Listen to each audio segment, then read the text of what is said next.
The Dave Hooker Show, represented by Banks & Jones, Tennessee's trial attorneys. Play to win, banksjones.com. The Dave Hooker Show. A presentation of Off the Hook Sports. Objective insight. Expertise. Available on YouTube, Apple, Spotify, and the Off the Hook Sports app. Download now for free. Also available on offthehooksports.com. I compute and obey. Now to Dave Hooker. Ready. Here we go on this rainy Tuesday. We're loaded up as it's tough keeping track of personnel nowadays. One Tennessee Vol leaves the football team. A couple of other basketball Vols find a home. A future basketball finds a home. Basketball player finds a home. And then you've got Joe Milton asked to play tight end, and one of the most ignorant questions that I have ever heard. Also, this day in Tennessee sports history, a lot to get to, and your input on the message board. Good morning to you and yours out there on the message board. We certainly appreciate you being a part of the program. If you could hit that like and subscribe, please do that. Caleb Calhoun, how are you, sir? I'm good. How are you doing, Dave? I'm fantastic. Well, we got a lot to get to today, and I want to start with today's tough question. And today's tough question has to do with a Vol surprisingly leaving the University of Tennessee. Today's tough question. Take a side. Take a stand. The Dave Hooker Show, a presentation of offthehooksports.com. Let's get your early take, Caleb. What do you make of Christian Conyer, defensive back, telling the Vols goodbye during the spring portal, which doesn't happen nearly as often as the January portal? I think this is a red flag for Tennessee. And this is a red flag for, let's remember this. Christian Conyer was a 4-star across the board out of Kentucky in the 2023 recruiting class. Tennessee has a desperate need in the secondary. You would think that a player like Christian Conyer would fit perfectly into the rotation, even though we never really heard him last year. We just thought he could develop eventually. You would think he could fit perfectly into the rotation eventually as a highly touted defensive back. I don't think Josh Heupel and the staff recruited him not expecting him to make an early impact, given his star rating and given what they needed in the secondary. So for him to transfer out after a year, this isn't a throwaway pickup they got last year. You know how, Dave, in the recruiting trail, like you sign a 25 member class, and like there's about 10 players in that class that are 3-stars that you're like, okay, it's not a big deal if they transfer, right? Like, you know that how many players do a coach take in a class where they're like, it's a coin flip if they work out? And they know it's a coin flip. I've said it's 50-50 every year with every class. About 12 to 13 are going to be good. 12 to 13 are going to be nah. But how many do the coaches know are a total coin flip? Do they expect to be like it's like, I'll sign it on the chance that he's good, but he may not be good? I think they knew 20 years ago, but I think with the restrictions on contact that started to exist about 10 years ago, I think they are more uncertain about a player's character than ever before, which I know drives coaches crazy. Okay, because the reason I'm bringing all that up is this. Christian Conyer was not one of their coin flip guys. He was one of their guys. No. He was clearly, there's no argument. He was clearly a highly valued guy, but not only by Tennessee, by the recruiting rankings, by basically everybody. He had several scholarship offers. Right. So here comes my question is, did Christian Conyer have an issue that nobody saw before he got on campus? You talked about character. Was there a academic issue that the coaches could not have known about? And we're not casting any aspersions on Christian Conyer. We don't know. Or was it just he wasn't good enough? And if he wasn't good enough, I got concerns about Tennessee's ability to evaluate talent on the recruiting trail. And I've had it for a while. Now, I pointed out 4-star, but Dylan points out on our message board, his top 2 came down to us in Kentucky, to be fair. So it's not like they won an incredible recruiting battle. Where is he from again, Christian Conyers? Bowling Green, Kentucky. Okay. Those kids are always overvalued. So you've kind of won me over to your argument. You and Dylan have ganged up on me because the kids from Kentucky are always overvalued. Why? Because they have to have some 5 and 4 stars, don't they? In the whole state, because the whole state's horrible at football. So, Caleb, maybe just beating a Kentucky is an overrated guy. I think, though, and again, we don't know if Christian Conyers did anything wrong. We don't know if they just didn't think he was good enough. But I think they've settled in, and they're not going to tell us who they are. I think they've settled in on their guys, and they've made it very obvious to the guys that transferred out and the guys that made decisions to move on to the NFL. And now Christian Conyers, you're not one of those guys. I'm reading the tea leaves. Admittedly, I'm not sourcing this, but that is the way I read this, is you're just not as good as these other dudes. And maybe they didn't even tell him that. Maybe he just realized it on his own. Your take on that brought to you by our good friends at Rick Terry Jewelry Design. They want to be your jeweler. Looking for affordable game day jewelry? How about the Fire Opals, a Tennessee tradition? RickTerryJewelry.com. RickTerryJewelry.com. So for right or wrong, Caleb, I do think Tennessee feels set in who they want in the defensive backfield. Your thoughts on that?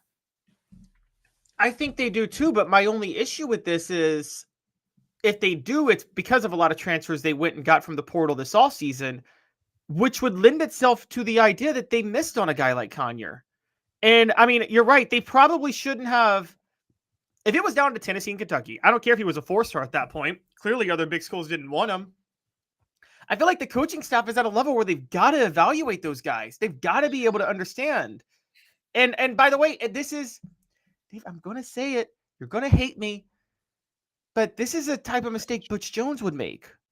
He went for the star guys. I'm going to defend Heupel on this to the nth degree. There are still some guys in last year's class. Now, there are still guys in last year's class that could contribute, but we have a good feel for that. And I think that there have been guys since Josh Heupel's been there that he's taken that maybe he wouldn't take once Tennessee is at a championship level. So if they took that guy from Kentucky and they were able to steal one from Kentucky, I got no problem with that. The evaluation must have been off by the analyst and Heupel, if that's the case. Again, we don't know that that's the case.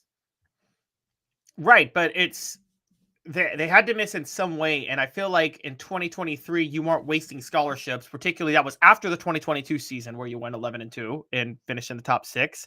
So I just think that, look, Conyers alone is not the only. And I'll let you bring up a couple of guys Heupel's hit on because I know you have them up your sleeve. But before you get to me on that, on the transfer portal and on the trail, Conyers is not the only guy Heupel's been missing on the last couple of years. And I've said this for a while now. I think Heupel is a great X's and O's in-game coach. There's questions about his work ethic in recruiting. I don't think that matters as much as people think. I'm going to be honest. I think there's so many other factors that go into recruiting. But there is an issue with talent evaluation. And I've been feeling that for a while now. And I think wasting a scholarship on a guy like Conyers. Now, maybe it's because in this era of the transfer portal, the scholarship back. Well, that's what I was going to say. Maybe in this era, you can afford to waste scholarships. Yeah. So if you've got a 4-star right over the border in Kentucky, I mean, I would take him. I would take that guy and hope he pans out. I agree with Smoky Mountain Red on the message board. I just think there's too much depth. They brought in a ton of people. Is that a good sign or a bad sign for Tennessee that they seem set on that? Don Self, State Farm, customer service still matters. For over 40 years, they built their business on taking care of their customers. The greater Chattanooga area, call 423-396-2126 or donself.net, donself.net. Check him out, Don Self. No, I don't think Christian Conyers in and of himself is any sort of concern, but I actually think it might be a little encouraging. And check this out, that Tennessee is willing to let a guy like that go if he's any good because they feel so good about the defensive backs they have. I could easily spin this into a positive because they got so many defensive backs right now. Some were going to be left out of the rotation. Okay, but let me ask you this. Pretend you're an NFL team. You're a Cowboys fan, which, I like to mess with you all the time on because you torture yourself because every year is your year and then it's not. But until the playoffs. Yeah. So say in the third round, Jerry Jones drafts a defensive back. Now, a third round pick you expect to work out eventually for your team, right? Yes. If the next year he signed a defensive back at the same position, or two defensive backs, you would see that as a red flag of him saying, oh, I missed on that third round pick last year. Wouldn't you? Well, yeah. I mean, I think you say that, but that's not how college football recruiting is. And it is in the transfer portal, more though. Guys. You take more guys. Here's what I think. Here's what it comes down to. Now, big caveat. Can I throw a caveat in here? Sure. You got me on Hooker and Milton. Okay, I'm not going to argue that. But as far as talent evaluation, one of the worst personnel decisions made in the history of football, by the way. Okay, Milton's a great practice player. Whatever. I don't care. No, he wasn't. You got me on that one. Okay. But how about a James Pierce? How about a Nico Iamaleava? How about all those guys that they've been able to pull in? My belief is that he gets about 75% of what he wants, the players he wants, and there's about 25% that's just filled out the class that Conyers, guys they brought in because they didn't have the pick of the litter like Georgia. You get a championship level, and that 75% becomes pretty much 90 to 95% of who you want. That's the way Tennessee used to recruit. I think it's more along the lines of that than it is talent evaluation, and that's why they've missed on some guys. I think there's more players they've missed on than you're giving them credit for, and I think that's the issue. Because James Pierce, look, you get enough 4 stars. I mean, Dave, you know this. You get enough 4 stars and a couple of 5 stars. I don't care if you're the worst coach and the worst recruiter in the world. One of them is going to be generational talent and law of averages. So for James Pierce, and you're right, he went all out for Nico. I don't think there was a lot of scouting required for Nico. I think the entire country knew that Nico was a generational quarterback when they were trying to get him. And Josh Heupel just got the NIL collective to say, hey, open up the checkbook. But you're forgetting about guys like Addison Nichols and a guy like, by the way, Tyree West. Where has he been? He's been in the roster for 2 years now, and he hasn't seen the field that much. Highly touted defensive lineman at the time. There are multiple other players that I could get to. Oh, Jordan Matthews. I thought Jordan Matthews was going to be a generational talent at cornerback for Tennessee. Can't see the field. And these are all highly touted players, and I just feel like Heupel is going after them, and they're not panning out. And Christian Conyer was one of the top ones in the 2023 class. He was a big reason it was a top 10 class to begin with. When we're naming these guys, we're just thinking, well, yeah, you can talk about James Pierce and Nico Iamaleava. I can talk about a lot of other players who have straight up not worked out so far. They're young. They could work out, but it seems like Heupel's going to the transfer portal very quickly to fill these voids rather than turning to his recruits and develop them. Okay, it's on our poll question right now on the YouTube channel. If you want to get on board that, please vote right now. Are you worried about losing Christian Conyers? 41% says yes, bad judgment. 59% says no, plenty of depth. Well, Tennessee's had plenty of depth in the secondary. They just haven't been very good players. So I think that's a big part of it as well. If they have good players, it's way different to me. And all of these guys in the secondary, from what you say, basically could just fill. They are all capable of filling in if it's just one of them filling in for an injured starter, right? With who they have now. No, I think they think a lot more of who they have now. Are you talking about previous about the years? past 2 years. Yeah, previous years. It's just like whoever. Hey, dude, what's your name? It's Bob, coach. All right, Bob, we need you to go over here. What position? I don't know. Do you like safety? Yeah, let's get to 4 downs. It's brought to you by our good friends at Dynasty Pools and Spas. 4 downs is right now. 4 Downs brought to you by Dynasty Spas, the most comfortable spas made in the United States of America, right here in East Tennessee. Drop in for the all-new showroom in Athens. Dynasty Spas, perfect for all 4 seasons. 4 Downs, presented by Off the Hook Sports. Ken, I want your comments on the message board. Give me one word that would describe Tennessee's spring portal class to this point, which has been nil. And for a team that has been so active in the transfer portal, that's a little bit surprising. I'll remind you that Josh Heupel has shown us it is not really his place to take guys in the spring portal because it's so tough to be able to contribute. Don't forget, this person has to, if you brought in a running back, you have to pass protect for Nico Maleava. Cooper Mays here. Hit like and subscribe. Thank you. No running back. Is that a concern for you, Caleb? It's a concern because I don't think Cam Selden can shoulder the load, and I don't think Deshaun Bishop can. But Peyton Lewis is arriving, and I still believe in Peyton Lewis, and I still believe in Khalifa Keith as a pass blocker. And here's the thing: for me, a running back in this system, as long as when you say arriving, I want to be clear. By arriving, you mean getting healthy because he's on campus and he underwent shoulder surgery. So yes. I'm talking about being healthy. Khalifa Keith. Yes, my thing with running backs is as long as you can pick up pass pro, I'm good. And here's why. Jalen Wright was rare. In Josh Heupel's system, I don't think you need rare weapons at running back. I think the interior blocking is more important. And Cooper Mays and Javonte Spraggins back will, combined with the threat of the Nico passing game, will make any running back good in this system. I tend to agree with that. Second, I think that's why you saw Jalen Wright slip so far. Cooper Mays here. Yep. Second down. Nobody in the spring portal. Is that okay? Should that be okay with Tennessee fans? Are you okay with zero? And then I'm going to go to the message board for some of your comments on the spring portal to this point. You know, and it's funny because we were talking about this earlier before the show, and then I kind of started to think about it. They put all their efforts into keeping their guys from December. Tennessee did more than most to retain their returning talent in December. So I don't think it's as big of a deal this time around because I think that their whole focus, they believe in the guys that they have that played last year. That's the real story of this. And so, and so I kind of think that in that sense, normally I would say it's a concern, but I don't think it is actually. And I bet you disagree. Do you? I'm guessing you do. Over running back or nobody altogether? Nobody altogether.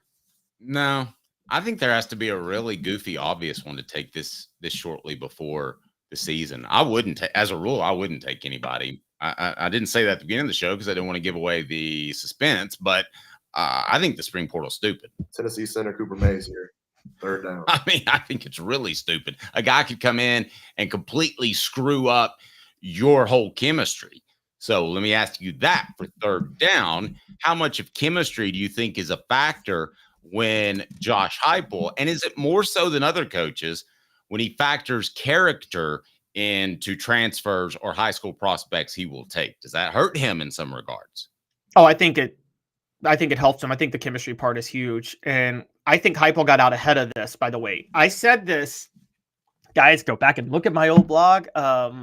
I said this in 2021 when I realized a bunch of players were coming back, Hooker and Tillman, and I looked at Tennessee's schedule and I looked at the Orgeron at LSU and Florida being under first-year coaches, and I said, everything's in place for Tennessee to have a breakout 2022 season. And I said the reason it's all in place is because of the schedule lining up right, but also because Tennessee had so much experience returning, and the experience was going to outweigh the talent disadvantages at other schools.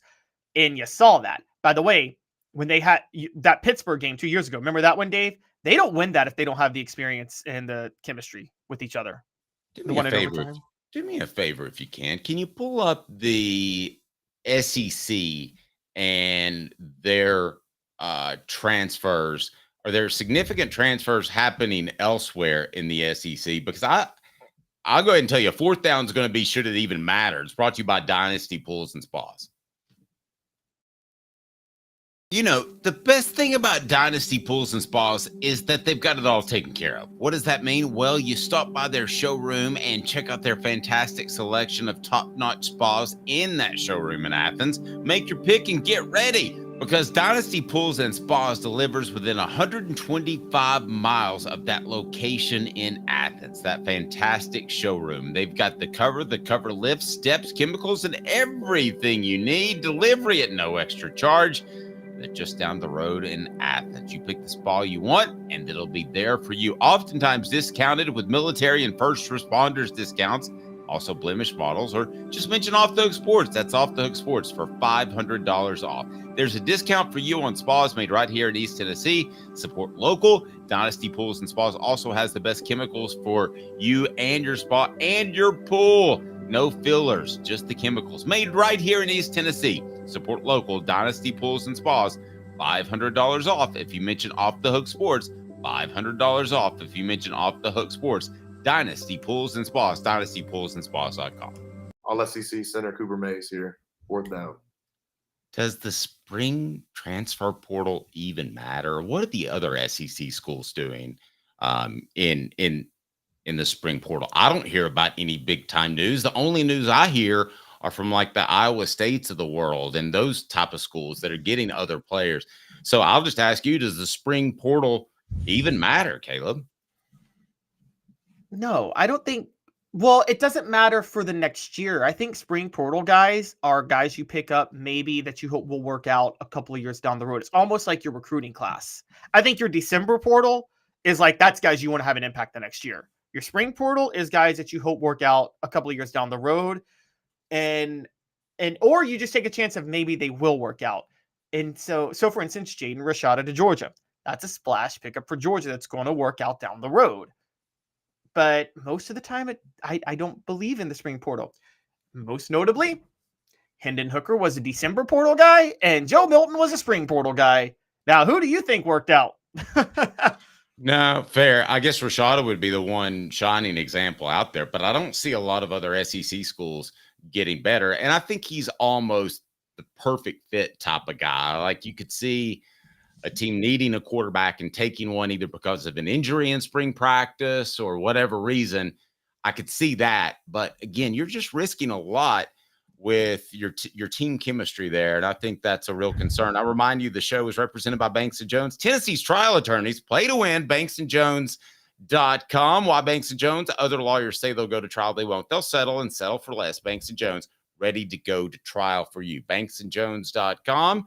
Why settle? banksandjones.com. Tennessee hoops, definitely in the news. They pick up a big one. Igor Milicic Jr. In fact, how big of a pickup is this for the basketball Vols and Rick Barnes? This is a gigantic pickup. I think that Tennessee, a week after adding Ohio State transfer Felix Apparel, I said that was actually a concern at the time because I'm like, does this mean they're not getting Igor Milicic because they want Igor Milicic? Tennessee has just massively upgraded their post game. Yeah, you heard me say that. They have massively upgraded their post game from last year. Tennessee has a true big in Felix Apparel who can do everything Jonas Adu did on the defensive side of the ball. I mean, he is an amazing shot blocker, amazing rebounder. He's 6'11". He's wildly athletic. Then they go and add Igor Milicic, who can do the scoring. Oh, by the way, Opera can do all the defensive things Toby Awaka can do also with the toughness, but he's 3 inches taller and more athletic. So there's all of that. Now, the finesse that Jonas Adu provided, they get an Igor Milicic, who is 6'10", who is a 38% three-point shooter and hit 2 threes a game last year, averaging 13 points, but also 8.5 rebounds. So he can play under the basket and he can stretch the court. And then there's JP Estrella, who's going to develop for Tennessee. You saw that at the end of the year. Tennessee went from having 2 bigs last year, an Adu and a 6'8" Awaka. And now they have 3 bigs, all at least 6'10", all of whom will be valuable next year. One of whom can create floor spacing in Igor Milicic because he's going to be able to get outside and shoot the 3. That's something they were missing with Zach Edey, or when they were facing Zach Edey this past year. I think that this is incredible. This allows Rick Barnes to play his old way with his new way. Because Rick Barnes likes a couple of bigs inside and tries to play inside out. Well, with Igor Milicic, you can play inside out, but you could also still have 4 guys on the perimeter and have 1 guy down low. Because Igor Milicic can do either way. It can play either way. This is gigantic. This is incredible. Wow, that's a pretty strong statement there. Incredible. What other schools were going after him, Caleb? Let me pull that up. Let's see. Okay, well, while you're doing that, I'll remind you, John Adams typically joins us on a Tuesday. He is off this week, but he will be rejoining us very soon. So with Caleb Calhoun, I'm Dave Hooker. So what were you pulling up again? Well, so I was pulling up the schools he transferred to Tennessee over. Okay, But we'll now give he you had that. We'll give you that in 15 seconds. Fifth year, the second and third generations continue Joe Newbert's commitment. His vision of what this business needed to be, we still try to live up to that. Joe Newbert Collision Center. All right, so who'd they beat out for Milicic? Still pulling that up, but I'm having a hard time finding who they beat out. Who they beat out, quite honestly, which may be a bit of a concern. Well, with these European players, sometimes it's tough to know. Well, no, it's also, this is just terrible reporting by some of the other recruiting sites that aren't reporting where he was looking, quite honestly. I'm just going to say that out loud. Yes. The real story, though, is that he was at Virginia as a freshman. So he was valued in a lot of ways. I never really looked at his top schools, to be fair. I looked at what he could do, and I looked at his play, and his play was incredible. And describe, so if you can describe him as you see him as a basketball player, and you're not a coach and you're not a player, so I can ask you to do this. Make a comparison for me. And if you don't have one right now, hold tight and we'll get back to it. A comparison for Igor Milicic Jr. I'm trying to think. We can get to that. What did you like about his play? Tricky. Oh, I actually wrote the comparison. No, I actually said this. Yeah. Dirk Nowitzki. He's Dirk Nowitzki. Like, setting you up for that. That's a pretty big one. I mean, Dirk Nowitzki changed the game. Yes, exactly. But this was a huge but that's what I'm saying. Dirk Nowitzki changed the game, and Igor Milicic is part of that changing of the game. And so I guess that's where I'm coming with it, is that Igor Milicic is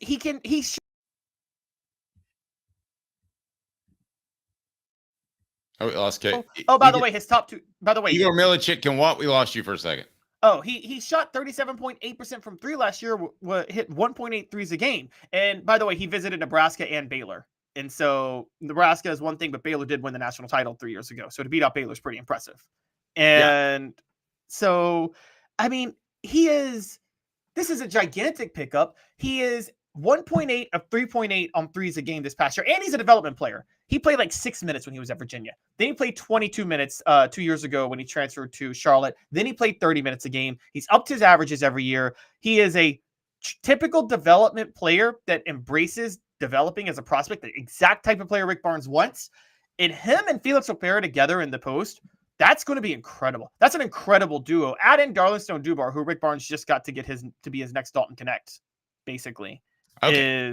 That's where you and I are going to differ a little bit, because this team has no Dalton Knecht, in my opinion, until I see him in an orange uniform running up and down the court at Thompson-Boling Arena. Because I think Dalton Knecht is that type of special once a decade, once every 15 years or so player. So I would just say odds-wise, the chance of him doing that are going to be slim. So that leads us to the poll question, which is on the YouTube page. And I'm really curious about this one. Will Vols be better in 24-25 than they were last year? Yes, Barnes figured it out.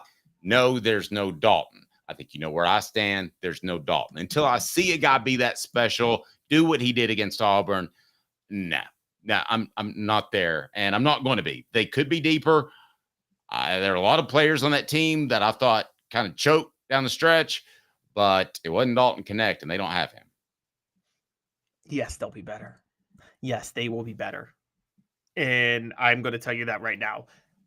They have a guy who is the exact profile of Dalton Knecht in Darlington Dubar. They have better bigs. It's just a fact that their bigs are better now. Okay? They have more options among bigs. They had 2 last year because JP Estrella had to develop. Now they have 3, and that's not even including the fact that Cade Phillips might develop.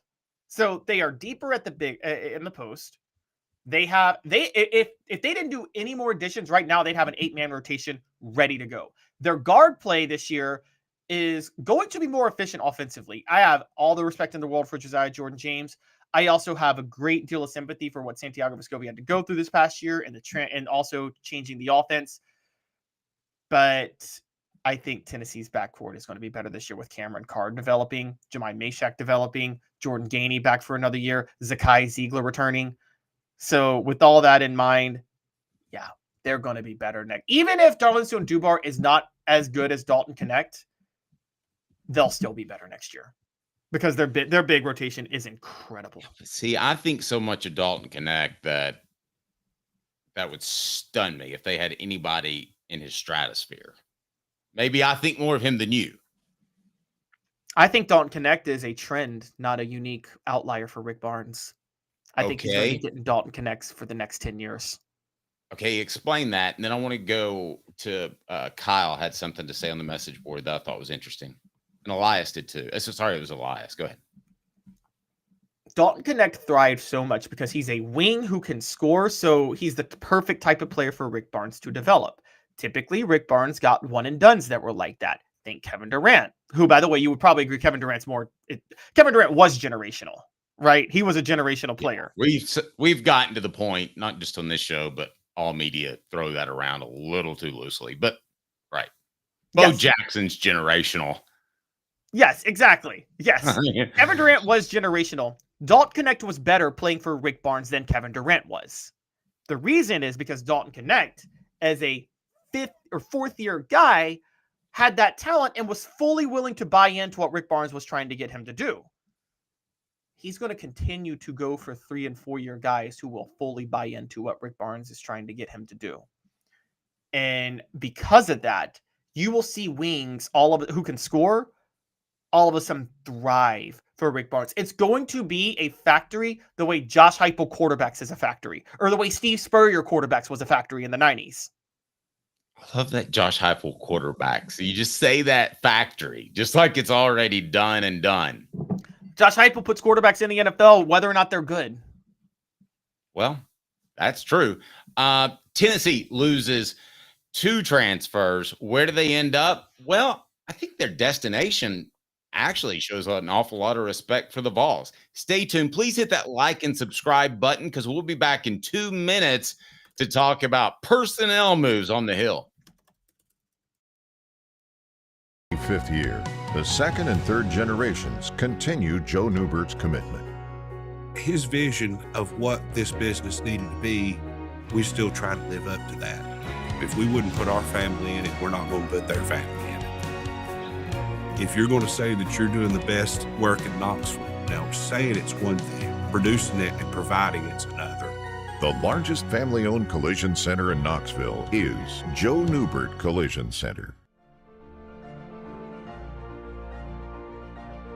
Hi, I'm Rick Terry, and we at Rick Terry Jewelry Designs pride ourselves in the highest quality craftsmanship from a family-owned business here in Knoxville for over 35 years. At Rick Terry Jewelry Designs, we also take pride in being an affordable option for all your game day accessories, especially those fire opals. At Rick Terry Jewelry Designs, we want to be your jeweler every day and especially on game day. Go Vols!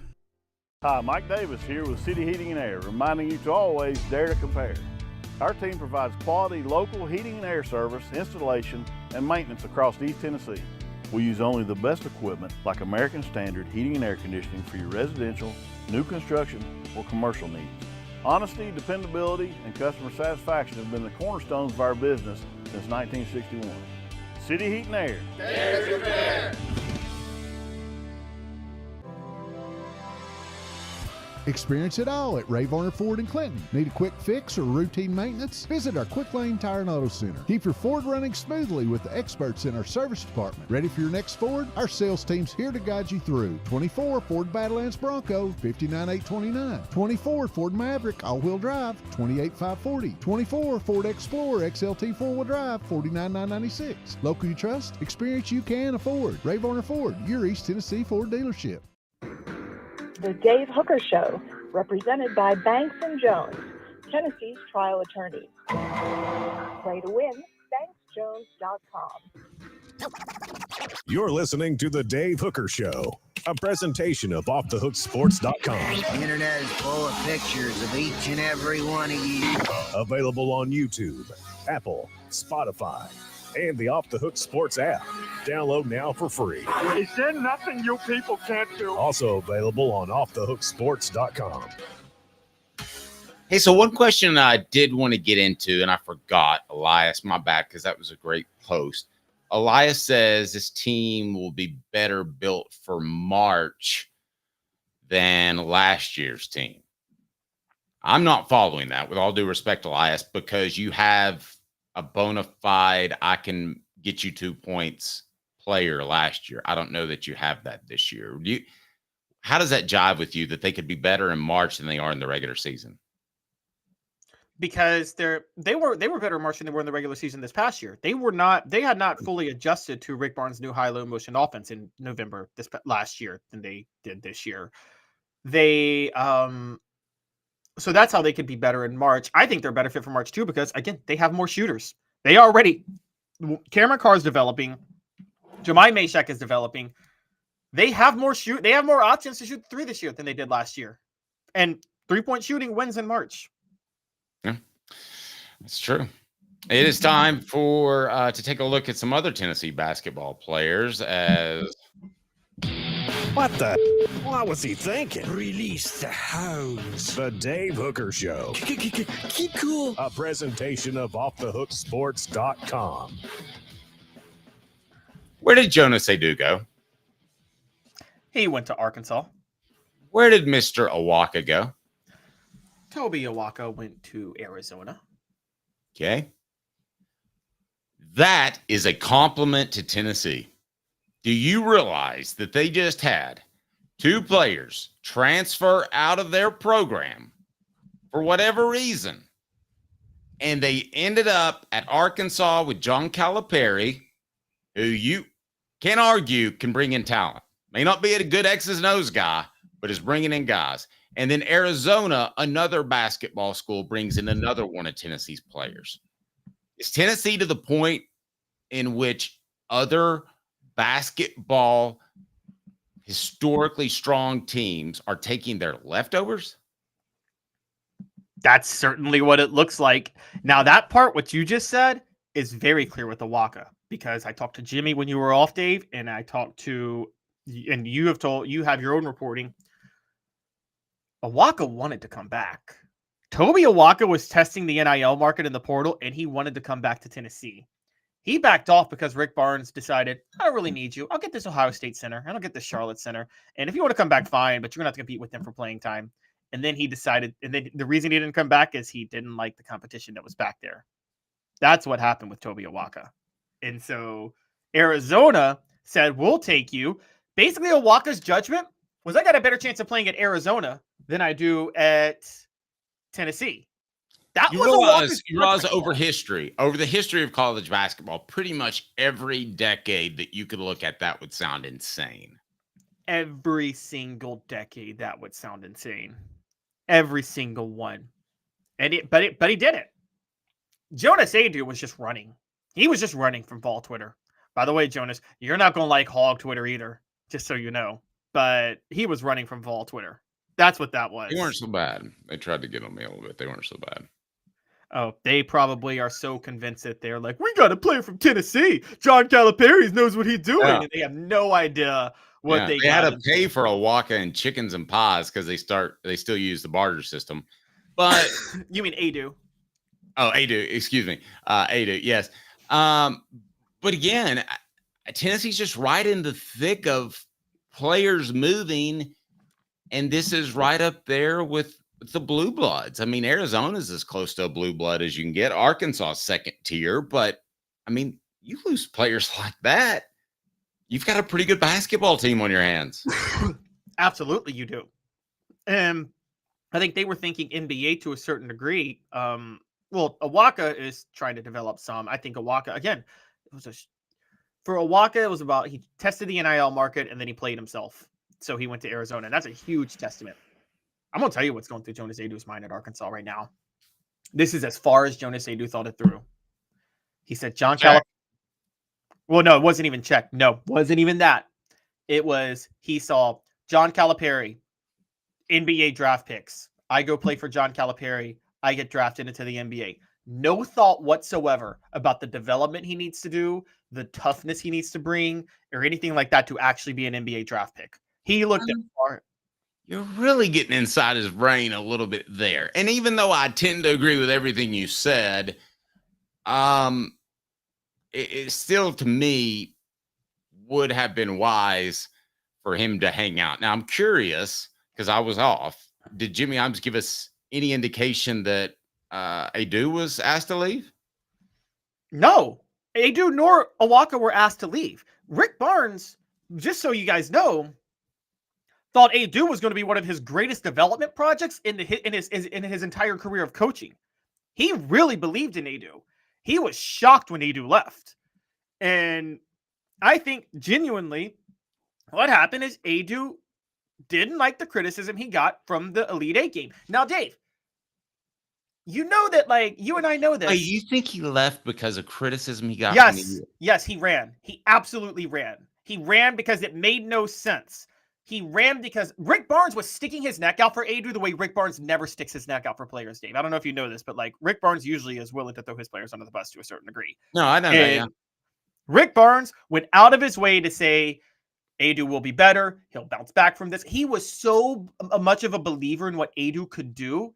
And then the fact that Rick Barnes developed you for the NBA. He turned Grant Williams into a first-round draft pick. A 6'8" forward who can't touch the rim is not usually a first-round draft pick, okay? And Rick Barnes turned him into one, so everything was smart about him staying at Tennessee.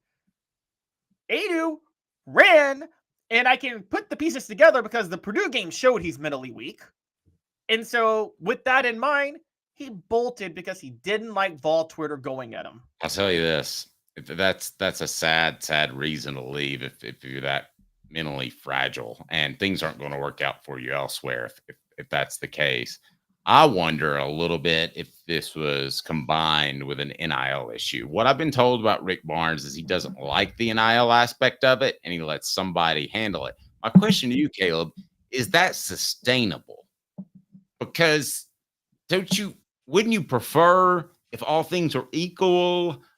I don't know, a younger coach like a Josh Heupel that might be hip to the new ways of college athletics. I mean, can Rick Barnes really change and take full advantage of the NIL game? Because if somebody can, you can have a really fun basketball program. There's one layer to this with Rick Barnes, that reason I think it works. This is crazy because he's not Nick Saban or Kirby Smart. But for the players Rick Barnes wants to get using NIL, it's not recruits. Like I said, it is transfer portal guys. And for transfer portal juniors and seniors, Dave, there's an NIL discount to go. There's a Rick Barnes discount on NIL because Rick Barnes will get you to the NBA. I want to go back to something you said about Adu. And I think you gave him too much credit than I did. Boundless Moving, from a 2-hour minimum to the turnkey operations, they've got you covered. Boundless Moving. Again, Boundless Moving in East Tennessee and in Charlotte. Boundless Moving moved me. They can move you. I don't think Adu was concerned about the NBA. I think that he looked at North Carolina, and I believe Baylor were his other schools. And he looked at John Calipari, can line me up with the most cash right now. Because a lot of that money that followed Calipari via Nike from Memphis to Lexington will now follow him to Fayetteville. So I will bet you that there's a more significant check waiting on Adu in Fayetteville, Arkansas than Rick Barnes had waiting for him in Knoxville, Tennessee at the Pratt Pavilion Center. You know, but there's a Calipari discount too because of his track record of getting guys to the NBA. And now, so let me ask you this, Caleb. Would you take, okay, let's just say it's $100,000 a year. That's the going price for Caleb. How tall are you? 5'9.5". There's no going price for me. A 5'9" guard is who we got rocking on. So let's say you get $100,000. Okay. Would you take less to play for Barnes, Calipari, or both? And which one would be more likely? One gets you ready for the NBA, One kind of gets you ready for the NBA. One gets you paid right away. I'm going to Arkansas. I'm taking less to play for Barnes. Okay. And here's why. Calipari, and this is the greatest misnomer in sports. Calipari is not getting these guys to the NBA. Calipari is babysitting these guys for a year, and then they're going to the NBA because if it wasn't for one and done, they'd all be first-round draft picks anyway. Is there anybody, Dave, is there anybody since one and done started, these top 5 draft picks Calipari produces, is there anybody that wasn't already a top 5 draft pick that nobody heard of, and then he went to play for Calipari, and then he became a top 5 draft pick? Have you heard of anybody Calipari turned into an NBA prospect? No, I think Derrick Rose showed up on campus pretty good. Derrick Rose was going to be a number 1 draft. Yes, exactly. Derrick Rose. It could have been Coach Caleb and Coach Dave. Yes. Derrick Rose, Tyreek Evans, John Wall, Anthony Davis. I can just go down the list. It's not like you were like, oh, well, nobody heard of these guys until John Calipari came in and he turned them into NBA draft picks. No one has ever said that about those guys. It's a rootin', tootin', shooting. There we go. With NBA money, you're incredibly short-sighted to not take Barnes. That's what Elias says. Elias, I agree with that. Earlier, I want to clarify, I was looking at it from a dude's perspective. Not that I would take that perspective, and not that that's the advice that I would give my son or daughter in that type of situations. But Elias says the kids are going to be kids, and so many of them have cousins and uncles in their ear. They certainly do, and they can get you. Yes. Sorry. Destroyed my awesome transition. Go ahead. Sorry, I was just going to say, here is the worst part about this, what's so short-sighted. A lot of them go because Calipari will convince them they could be stars in the NBA. Guys, the best job in the world, and Dave, I challenge you to find me a better job than this. The best job in the world is to be an NBA role player who logs 10, 15 minutes a game, plays maybe 5, 7, 10 years. You get generation. JJ Redick made like $180 million. Yes, exactly. JJ Redick. All you have to do is the coaches will say, give me 10 to 15 minutes a game. Give me those 10 to 15 minutes, and you'll walk away with generational wealth that your family could never blow through. The show represented by Banks and Jones. 60 seconds, and then I got Joe Milton asked to play tight end. Is that a racist question? Because it felt like one to me. I remind you that the program is brought to you in part by our good friends at Banks and Jones. Well, it's because they're Tennessee's trial attorney. You can play to win with Banks and Jones because they'll go to trial. You've heard of other lawyers. They say they'll go to trial and fight for you. They won't. They just want to settle. That's the easiest way out. Well, that's not Banks and Jones, led by T. Scott Jones. They won't settle. They'll go to trial for you. Tennessee's trial attorney. They play to win. Truly, Tennessee's trial attorney when it comes to criminal defense or personal injury. Why settle? It's Banks and Jones. T. Scott Jones. BanksandJones.com. All right, so I want to get to this Joe Milton question that was asked of him by the Patriots. But first, I would like to get to this day in Tennessee sports history.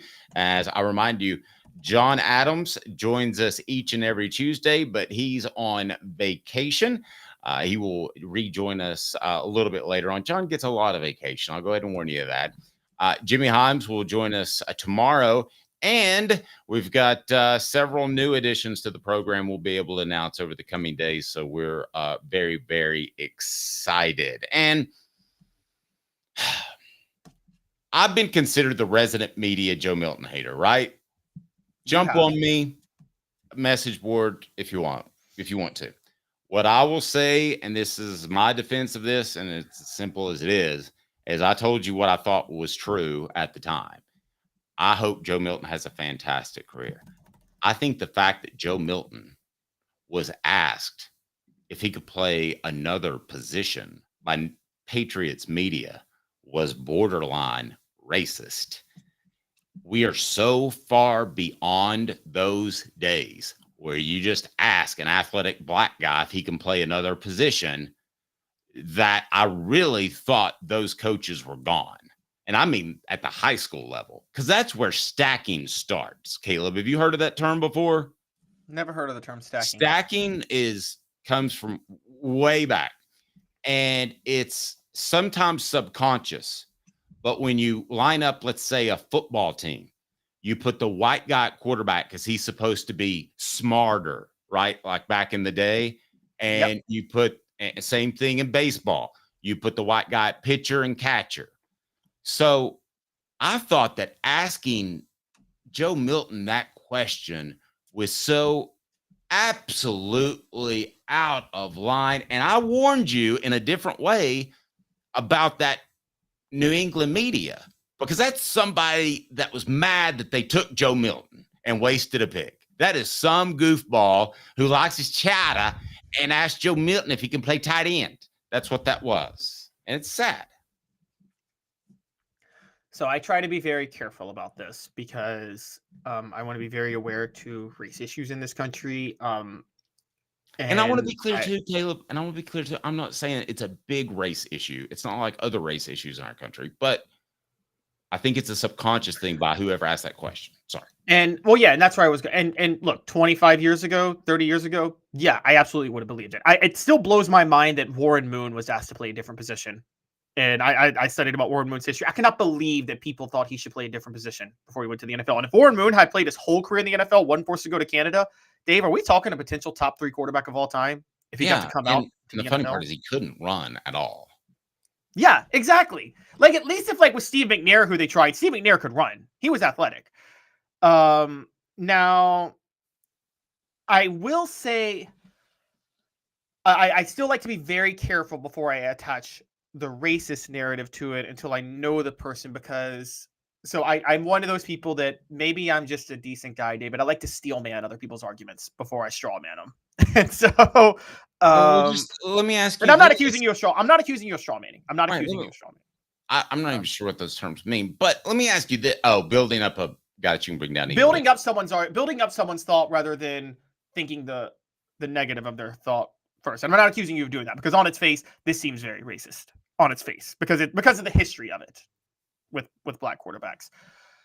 I think there is a level. Travis brings up a point. Joe doesn't like contact. He'd be terrible at tight That's end. exactly where I was about to go with Travis. I think there's a level. That doesn't even matter. I'm not even to that point yet. Well, I think there's a level of laziness that doesn't necessarily apply to black quarterbacks as much anymore as it does just to athletic quarterbacks. There's an assumption that athletic quarterbacks can play other positions.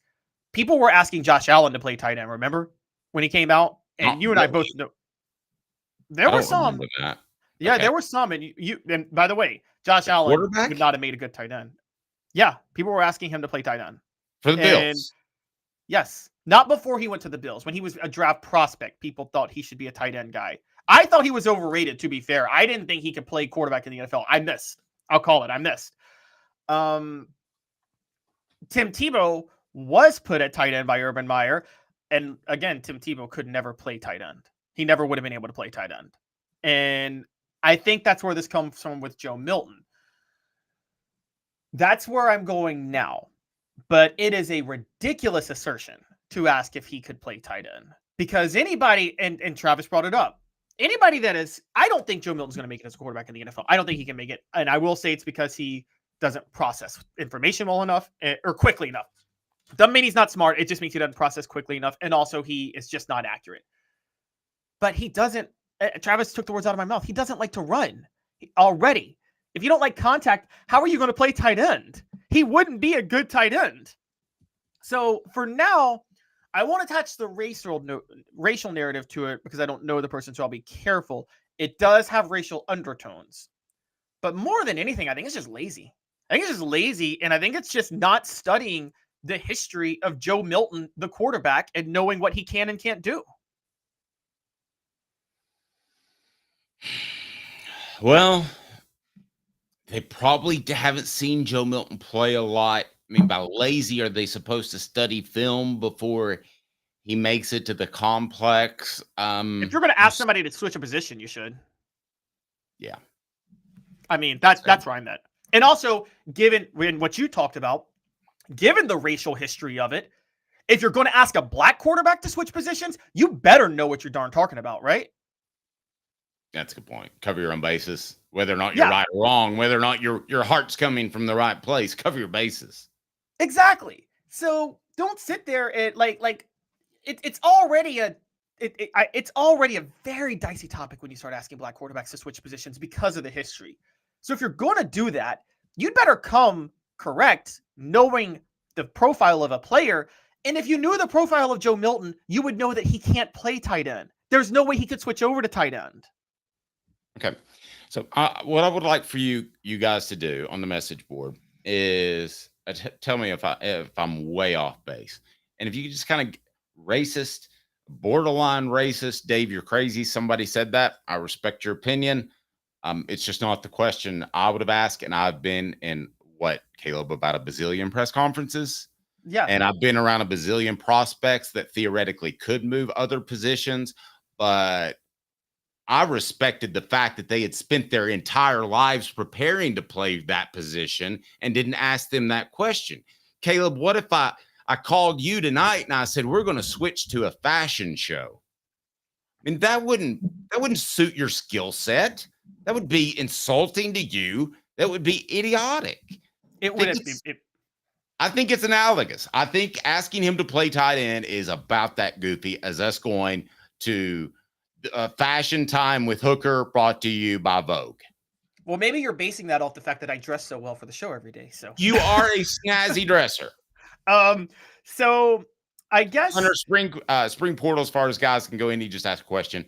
It closes tomorrow, but you can still take people afterwards. Go right ahead.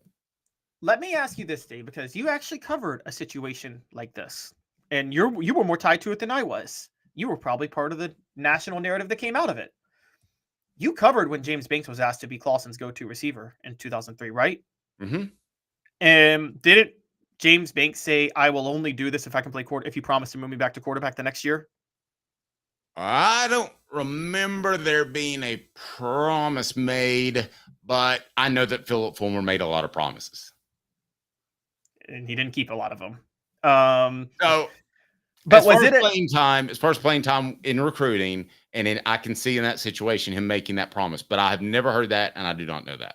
Was it a dicey topic then to ask the black quarterback to move to receiver? Just curiously, I don't know. I was wondering. No, because I watched James Banks play, and I don't care if he's yellow, black, or white. He's an athletic guy with a semi-accurate arm. I remember studying his tape back then. Those are two different guys. I mean, James Banks could probably have lined up and been an all-SEC receiver. And if he had the work ethic.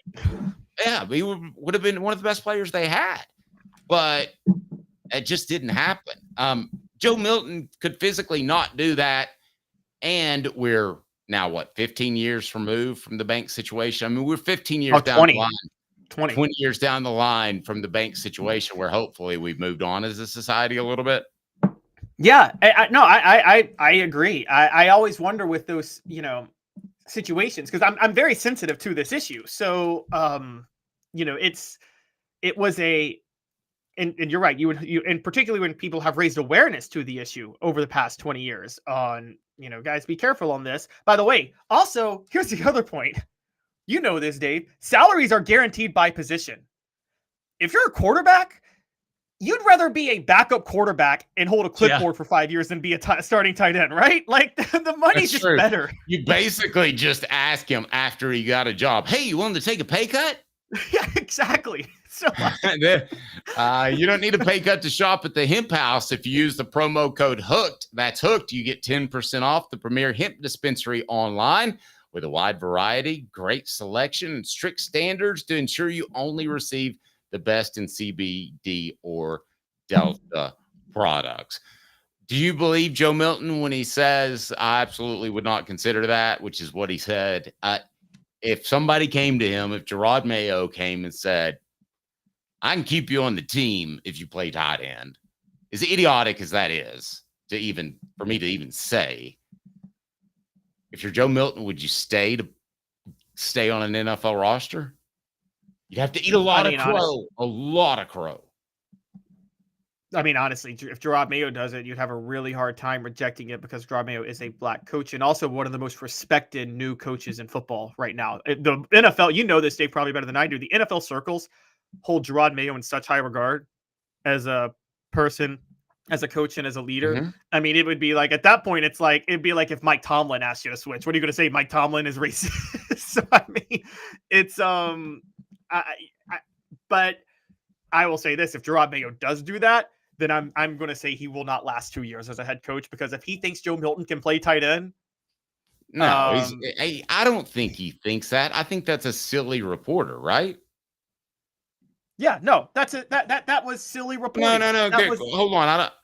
Green Wave says, why does Mayo's race matter? Well, I think when a black coach comes to you and asks you to move positions in what traditionally would be considered a prejudiced move, if a black coach comes to you, and that's different. It's hard to call him prejudiced. Yeah. Yeah, he's not racist. Yeah, exactly. So that's where we're going at it with it. Yeah. And so, yeah, I think the biggest thing is this question was. And yes, SEC football, Milton could beat out Drake. You never know. Go ahead.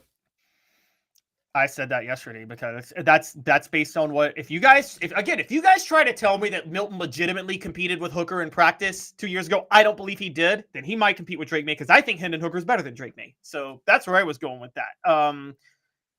Now, as far as Milton, yeah, this question by this reporter, and we have colleagues, I don't want to go at reporters all the time, but this is one of those, Dave. Could you imagine if Nick Saban was asked that question and he had been coaching Joe Milton? Could you imagine what Nick Saban would respond to? How he'd respond? That's one of those times where he'd lash out, and I'd kind of side with him lashing out. Because he got asked, remember how often he got asked lazy questions all the time? And I think that was, tell me if I'm wrong on this, looking back, when Nick Saban had his lash outs at the media, I go back and look at it. Don't you think most of the time when he got mad, it was because he thought the question was lazy and not thought out and not well researched? Yes. Green Wave, I want to address something you said on the message board. You said, I just always remove race from all equations and therefore don't have to worry about things being racist. One of the things I love most about sports is it's the furthest from racist you could possibly be. Everybody's basically treated by how fast you run the 40, how well you tackle, how well you throw, how well you catch, basically. However, I have been around in situations on both sides where I thought a white player got an advantage because he was white by a white coach, and a black player get an advantage because he was coached by a black player. Where I at least wondered, it was never a question that I would ask any of those guys, but it can go both ways. So I don't want to imply that those decisions are flippant. They're not. I mean, and it matters who they come from, though. It does. And by the way, that's where I think there's an issue with football more than, and no one talks about this. I think it's mostly meritocracy. I think there's a class problem. What I mean by that is I think coaches are, and Deion Sanders said this out loud last year, they're more biased to quarterbacks who have two-parent households. And you told me about an assistant coach you knew who said he's more biased to defensive linemen who got beat by their parents. So, like, linebackers, actually. Yeah. So I think that defensive line is just verbal abuse. Yes. Yeah. Okay. So Quality Tire Pro, the Eberle family has been serving Chattanooga since 1957. All major brands of tires, full service, automotive, brakes, alignments, oil changes, and more. All work covered by a nationwide warranty. Cherokee Blvd or online at qualitytirepros.com. Stop in and say, hey, Bo, Off the Hook Sports sent me, and we would greatly appreciate that. Don't forget to support our sponsors. We certainly appreciate that. Stay tuned. How about 2 minutes? And then this day in Tennessee football history. Bronco, 59,829. 24 Ford Maverick, all-wheel drive, 28,540. 24 Ford Explorer XLT four-wheel drive, 49,996. Local you trust, experience you can afford. Varner Ford, your East Tennessee Ford dealership. Sports Treasures in North Knoxville is one of the South's largest sports cards and memorabilia dealers, featuring over 10 million sports cards from vintage to modern. Sports Treasures carries a full line of hobby boxes, singles, autographed memorabilia, Tennessee Vol collectibles, fan cave decorations, and so much more. See a museum full of collectibles at Sports Treasures, 4819 North Broadway in Fountain City, and Sports Treasures on Facebook. Sports Treasures, where the real sports fan goes to shop. Have you seen the latest TriStar Hats Co. product? TriStar Hats Co.? What's that? You know, those really cool hats, shirts, tumblers, and even license plates with 3 stars like the official Tennessee flag and stripes like the American flag. Pretty patriotic if you ask me. Ah, gotcha. Seen those. Those are cool. Where can I get them? Simple. TriStarHatsCo.com. And if you order now, there's 10% on any order $50 or more. Plus, use the promo code HOOKED. With the promo code HOOKED, you get 10% off. That's hooked. And don't forget free shipping with any order over $50. Stock up at TriStarHatsCo.com. That's TriStarHatsCo.com. There are plenty of wannabes out there, so make sure you go to TriStarHatsCo.com for the best quality and customer service. Will do, and I'll be sure to use the promo code HOOKED. That's hooked when I do, to save an additional 10% off. TriStarHatsCo.com. TriStar Hats Co. is a trademark of TriStar Hats Co. LLC. Any use without express written consent is prohibited. Now in its 45th year, the second and third generations continue Joe Newbert's commitment. His vision of what this business needed to be, we still try to live up to that. Joe Newbert Collision Center. The Dave Hooker Show, represented by Banks & Jones, Tennessee's trial attorneys. Play to win, banksjones.com. Who's this guy? Hello, wizard. The Dave Hooker Show, Who? a presentation of Off the Hook Sports, What? YouTube, Apple, Spotify, and the free Off the Hook Sports app. Back to Dave Hooker. I guess I'm in the minority. Wouldn't be the first time. The poll question asking Joe Milton to play another position is blank, insulting, racist. A smart question. What do you think is leading right now? Don't look. I'm going to guess. I'm going to go with the one I went, which is I'm going to guess insulting. Insulting is trailing. So it's a smart question, isn't it? Some people are saying it's a smart question. A smart question as a way to take a backhanded shot at Joe. I don't get Guys, I'm just going to say this. There needs to be some love for Joe. I mean, no, this isn't about love or not love for Joe, though. If you think it's a smart question, you didn't watch Joe Milton play last year. You're just looking at his size and his measurables. Because if you watched him play, you would know he cannot play tight end. He can't do it. I think the people voting for that option also are probably just a little sick of Joe Milton in the offense last year, and they're ready to move on to a guy named Nico. So I think that's a lot of those voters. I don't think it's a smart question at all. Sorry for those that voted back. All right. Today is April 30th, this day in Tennessee sports history. How far back do we go, Caleb Calhoun? We're going to go back to 2006. On April the 30th, 2006, coming off its first bowl miss in 17 years, we saw just how much of a great defense Tennessee wasted that year in 2005. Because after they had Jason Allen go in the first round, they had 4 players selected on the second day in the final 3 rounds of the NFL draft. Paris Harrelson, Omar Gaither, Jesse Mahalona, Kevin Simon. Omar Gaither became a longtime starter in the NFL. Paris Harrelson became a Pro Bowl defensive end. Who was that again? That's hot. Oh my gosh, Paris Harrelson. Became a, by the way, rest in peace to Paris Harrelson and Jesse Mahalona. Yes, absolutely. Paris Harrelson. You know what? I want to tell you, they were 2 of the finest men I covered. Got 0 complaints about them. So God bless them. Yes, you know what? It's funny you say that. That whole defense, I remember. I respected everybody on that defense that year more than the offense because I feel like the defense kept playing even though the year was going down. You know, even as the year was collapsing, the defense never quit that season. And just a lot of high character guys, right? Jesse Mahalona, Paris Harrelson, Kevin Simon, I mean, these are even Omar Gaither, who had a long-term NFL career, but all 4 of those guys drafted on day 2. And you go back and look and you're like, wow, Philip Fulmer and Randy Sanders really ruined a great year on defense, didn't they? They wasted it. Yeah, I guess they did. I guess they did. You'll never waste your time stopping by that showroom at Dynasty Pools and Spas in Athens. Then they deliver everything to you. Dynasty Pools and Spas. Why Greg Sankey just went ahead and practically pulled the plug on the NCAA, said we're outie. Yes, that almost happened. No, the best thing about Dynasty Pools and Spas is that they've got it all taken care of. What does that mean? Well, you stop by their showroom and check out their fantastic selection of top-notch spas in that showroom in Athens. Make your pick and get ready, because Dynasty Pools and Spas delivers within 125 miles of that location in Athens, that fantastic showroom. They've got the cover lift, steps, chemicals, and everything you need. Delivery at no extra charge. They're just down the road in Athens. You pick the spa you want, and it'll be there for you. Oftentimes discounted with military and first responders discounts.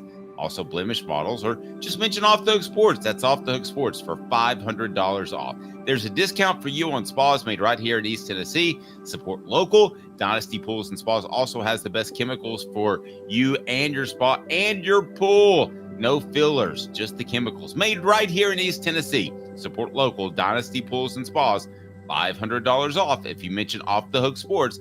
$500 off if you mention Off the Hook Sports. Dynasty Pools and Spas, dynastypoolsandspas.com.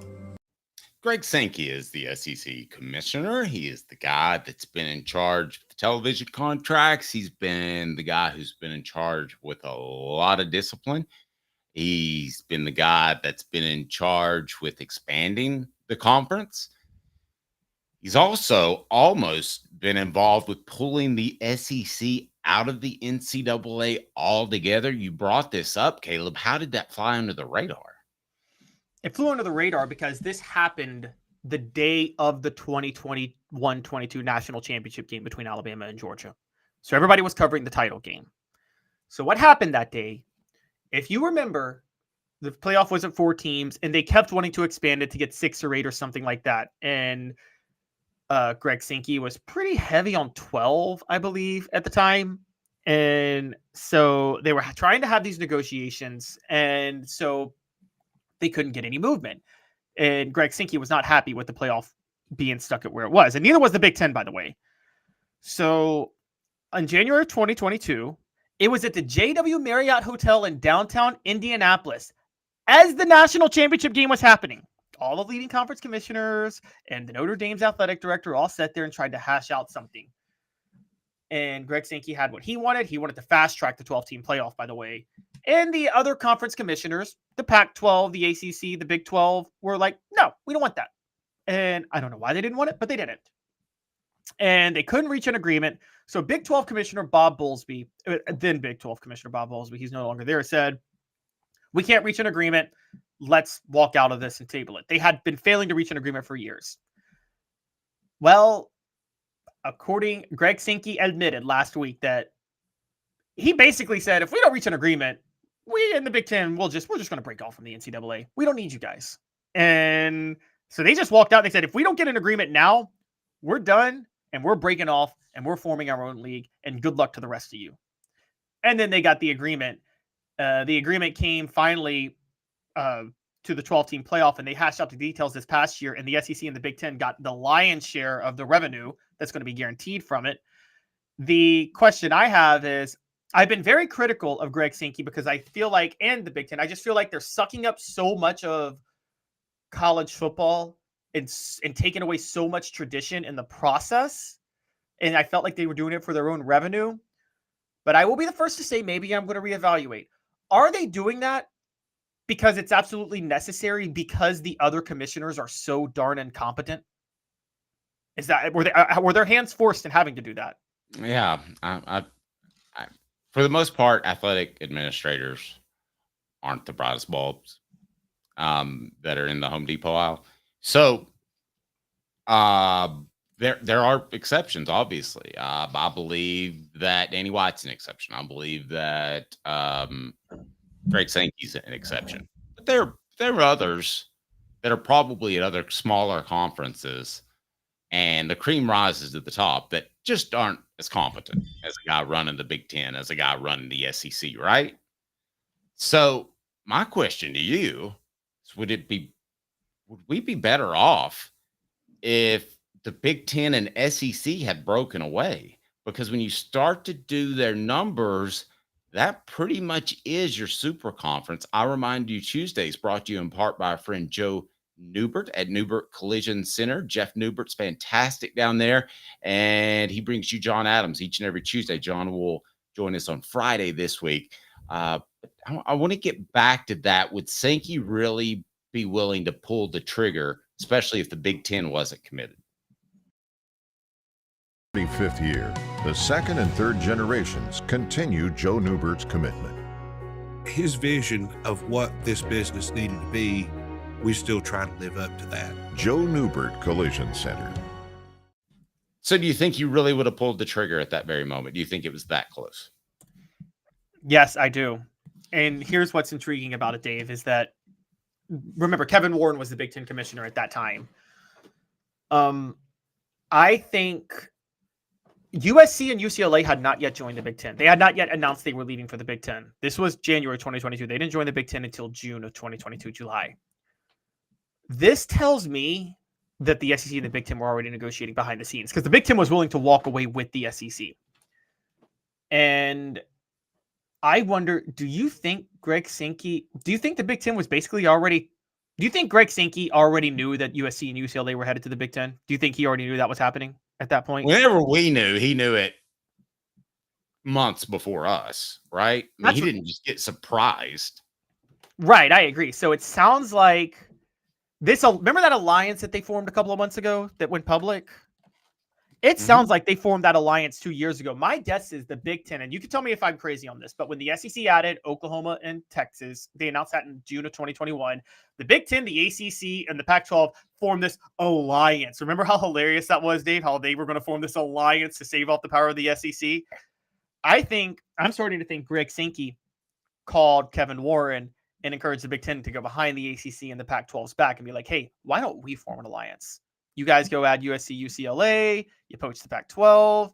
We can have our own power because the Pac-12 is too incompetent. By the way, the ACC, and this is why Florida State went out of it so bad, they have bungled this fully. They barely backed Florida State getting screwed out of the college football playoff this past year. Not really screwed out, but the only reason that happened is because the ACC wouldn't agree to the expanded playoff. And so I think there is, as critical as I've been of Greg Sankey and Tony Petitti, I look at the way the ACC and the Pac-12 and the Big 12 previously was run under Bob Bowlesby, and I'm like, gosh, you guys really dropped the ball massively. So is Caleb crazy? That's how that rant started. That's crazy. I play Tracy Morgan, but he's not. I think it's clear that the two best commissioners are in the SEC and the Big Ten. Now, after that, would we go Big 12 maybe because they were able to hold their conference together? But there's a clear delineation between the top two and everybody else. Would you agree? Well, I think the SEC and the Big Ten have the best brands. I actually think the Big 12 may have the best commissioner because Brett Yormark poured off the impossible. The Big 12, think about this. He saved that conference. No, I'll give you that. But I want to get to this. If we were going into this season and the Big Ten and the SEC were a super conference, would we be more excited or less excited? Brought to you by Rick Terry Jewelry Design. They want to be your jeweler. Looking for an affordable game day jewelry? How about the Fire Opals? We gave some of those away to punter David Leverton, who won our Celebrity Bracket Challenge. A Tennessee tradition, rickterryjewelry.com, rickterryjewelry.com. Boy, David stayed all over me, too, like he's taking down Peter Warwick in the national championship game. I would be much happier if this were a Big Ten SEC conference. I'd be good with that. I would only be good with that if they both expanded it and each added like 10 more teams. Oh, why? I mean, why? I don't want I want Florida State, Miami, a couple of North Carolina schools, Virginia Tech. Like, I want these football traditions all in there with them. I want Notre Dame in there. I know, like, whatever you guys think about Notre Dame, I think college football, it's good for college football if Notre Dame's in whatever the peak, like, conference is of college football. It's good for don't you want to cover Notre Dame? And don't you want to cover, like, Miami and Florida State and Virginia Tech? But I've done those things.